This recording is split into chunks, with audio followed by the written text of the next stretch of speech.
Hello viewers, welcome to Sudha Rasoi. ఇవాళ special రొయ్యల వేపుడు. ఉల్లిపాయలు, తెల్లగడ్డలు, టమాటా కూడా వేయకుండా టేస్టీగా ఎలా చేయాలో చూసేద్దామా? మరి దీనికోసం ముందుగా కావాల్సినది సిద్ధం చేసుకుందాము. గింజలు తీసిన కాశ్మీరీ మిరపకాయలు కేవలం కలర్ కోసం వేస్తున్నాను, నార్మల్ది కూడా తీసుకోండి. జీడిపప్పు 4 వేసి వేడి నీళ్లు పోసి పక్కన పెట్టండి. రొయ్యలు 400 గ్రాములు. వీటిని ఈ విధంగా చూపిస్తున్నట్టు ఈజీగా క్లీన్ చేసుకోవచ్చు. సాల్ట్ తగినంత వేసి అరచెక్క నిమ్మకాయ రసం పిండి పసుపు పొడి తగినంత వేసి బాగా మసాజ్ చేస్తున్నట్టు కలిపి పక్కన పెట్టాలి. ధనియాలు 2 టేబుల్ స్పూను, ఆవాలు 1 టీ స్పూన్, మెంతులు 1 టీ స్పూన్, జీలకర్ర 1 టీ స్పూన్, మిరియాలు 1 టీ స్పూన్, గసాలు 1 టీ స్పూన్.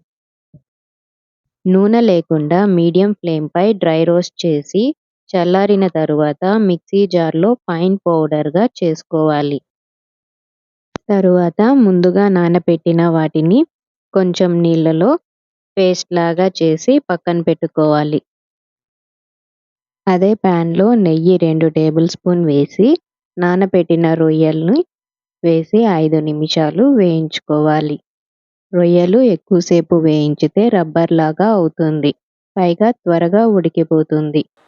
మరో పాన్లో మళ్ళీ 2 టేబుల్ స్పూన్ నెయ్యి వేసి తయారు చేసి పక్కన ఉంచుకున్న మసాలా పేస్ట్ని వేసి నెయ్యి తేలే వరకు వేయించాలి. ఉప్పు తగినంత వేసుకొని చింతపండు గుజ్జు 2 టేబుల్ స్పూన్ వేసి పచ్చివాసన వెళ్ళే వరకు వేయించాలి. పాన్ అంచుల వెంట నెయ్యి కనిపించిన తరువాత వేయించి పెట్టుకున్న రొయ్యలుని వేసి మరో 5 నిమిషాలు వేయించుకోవాలి. కరివేపాకు వేసి దించేసుకోవాలి. ఇది ఇడ్లీకి, దోశ, రోటీ, నాన్, రైస్, సంగటి సైడ్ డిష్గా కూడా చాలా బాగా సెట్ అవుతుంది.